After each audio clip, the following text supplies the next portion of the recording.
नमस्कार साथियों, आनंद कॉम्पिटिशन्स के यूट्यूब चैनल पर एक बार फिर से आपका स्वागत है। साथियों, समीक्षा अधिकारी और सहायक समीक्षा अधिकारी की परीक्षा, प्रारंभिक परीक्षा जून में प्रस्तावित की गई है। पिछले 3 पेपरों में आपने लोक सेवा आयोग द्वारा पूछे गए प्रश्नों का स्तर भी देख लिया है। जो पेपर आपने पीछे देखे हैं उनसे भी अधिक बड़ी डिफ़िकल्टी लेवल यहाँ पर दिखाई देगा। तो ऐसे में हमें गहन अध्ययन करना होगा और टॉपिक वाइज हमें सारे डायमेंशंस खोल करके उस टॉपिक के हमें पढ़ना होगा। तो ऐसे में हम आपके लिए लाए हैं टॉपिक वाइज वीडियोस जिसपे एमसीक्यूज आपको दिए जाएंगे। आपसे अनुरोध है कि आप इन वीडियोस को अवश्य देखिएगा और हमारे चैनल को सब्सक्राइब भी अवश्य करिएगा ताकि आपको बेहतरीन कंटेंट के साथ जो वीडियो डाले जा रहे हैं वो आपको प्राप्त हो सकें। 1857 की क्रांति को हमने 2 भागों में आपको देने का प्रयास किया है। इन दोनों भागों में मैक्सिमम पार्ट जो 1857 की क्रांति के संबंध में बनता है प्रश्न की दृष्टि से, वो आपको देने का प्रयास किया गया है। तो इनको आप अवश्य देखिएगा।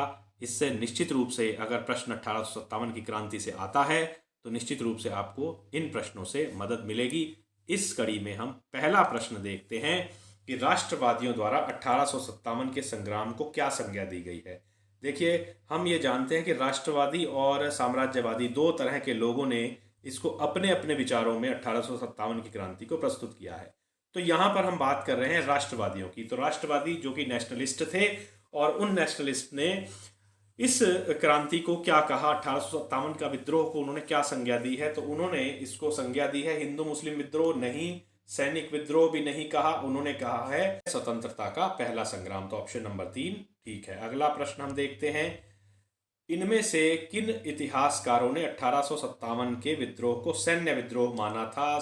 सर जॉन लॉरेंस और सर जॉन सीले, इन दोनों ने ही इसको जो है ये सैन्य विद्रोह की संज्ञा दी थी। तो इसलिए ऑप्शन नंबर 3 इसका दोनों बिल्कुल सही है। अगला क्वेश्चन देखते हैं, ब्रिटेन के नेता ने 1857 के संग्राम को राष्ट्रीय विद्रोह कहा था, वो कौन थे। बेंजामिन डिज़रायली जो कि ब्रिटेन के थे नेता, उन्होंने ये कहा था कि ये राष्ट्रीय विद्रोह है 1857 का। तो ये अच्छा क्वेश्चन है, कई बार देखा भी गया है, आया भी है। SR रोस ने 1857 विद्रोह को क्या बताया है। 1857 के विद्रोह को उन्होंने क्या बताया है। तो उनकी नज़र में 1857 का विद्रोह धर्मांधों का ईसाइयों के विरुद्ध विद्रोह था। तो ये ऑप्शन नंबर 2 बिल्कुल ठीक है। अगला क्वेश्चन देखते हैं, किसने 1857 विद्रोह को हिंदुओं की शिकायत का लाभ मुसलमानों द्वारा लेने का परिणाम बताया है। बहुत ही अच्छा क्वेश्चन है ये, और ये हिडन टाइप का या अनसंग क्वेश्चन है जो हमें बहुत कम दिखाई देता है। तो इसमें हम देखते हैं कि आउटरम ने और टेलर ने दोनों ने ही ये बात कही थी कि ये हिंदुओं की जो शिकायत थी उसका लाभ मुसलमानों ने उठाया था इस संग्राम में। तो अगला देखते हैं, 1857 संग्राम किस विद्रोह के रूप में आरंभ हुआ।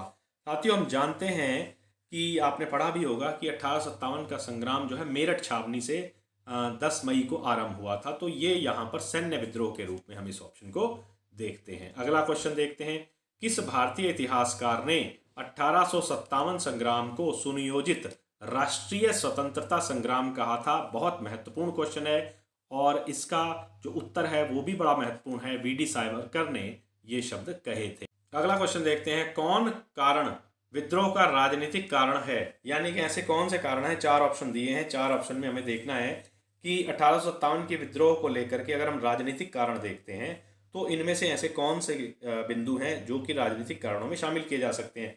डलहौजी की व्यक्तिगत नीति यानी कि डॉक्ट्रिन ऑफ लैप्स बिल्कुल ठीक है। वेलेज अली की सहायक संधि 1798 में, ये भी बिल्कुल सही है।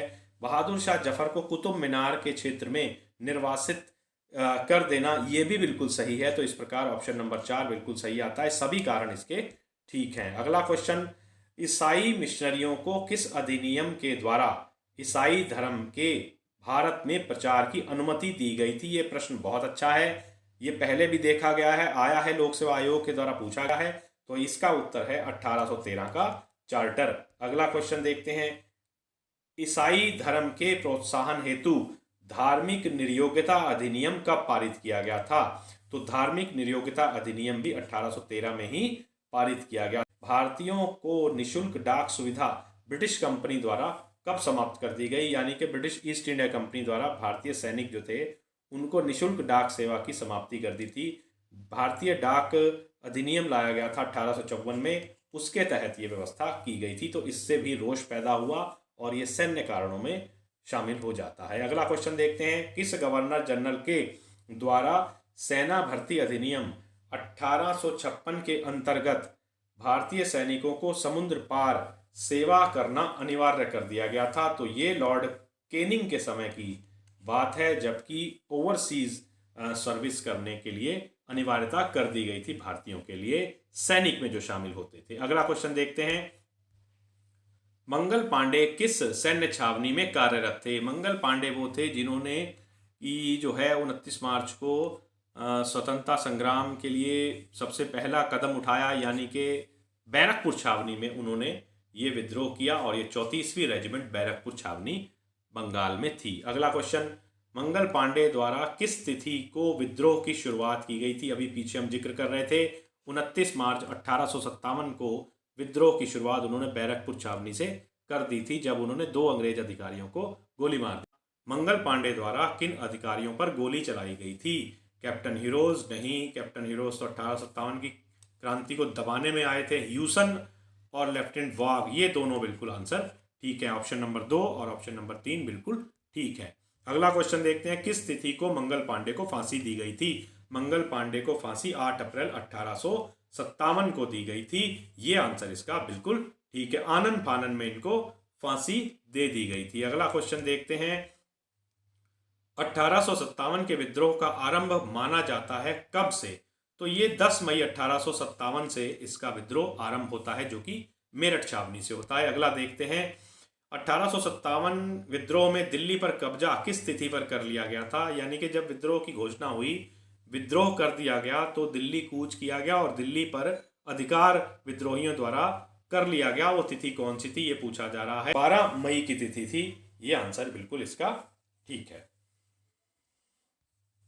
मेरठ छावनी में 10 मई 1857 को विद्रोह आरंभ हुआ था। कौन सी बटालियन ने किया था? 20 NI और 3 LC ने किया था। ये ऑप्शन बिल्कुल ठीक है और आंसर नंबर 3 इसका इस हिसाब से हो जाएगा। दोनों ऑप्शन ठीक है। अगला क्वेश्चन देखते हैं, बैरकपुर छावनी में किस राइफल के प्रयोग में कारतूसों को मुख से छीलना पड़ता था? बैरकपुर छावनी में किस राइफल के प्रयोग में कारतूसों को मुख से छीलना पड़ता था? तो ये क्वेश्चन बहुत अच्छा है। सैनिक कारणों में इस प्रश्न को लिया जा सकता है। जब हम 1857 के कारणों को ढूंढते हैं तो उनमें सैनिक कारण जब हम देखते हैं तो उनमें ये वाला कारण भी हमें दिखाई देता है।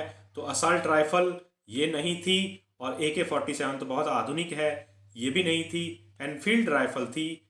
ये आंसर बिल्कुल इसका ठीक है।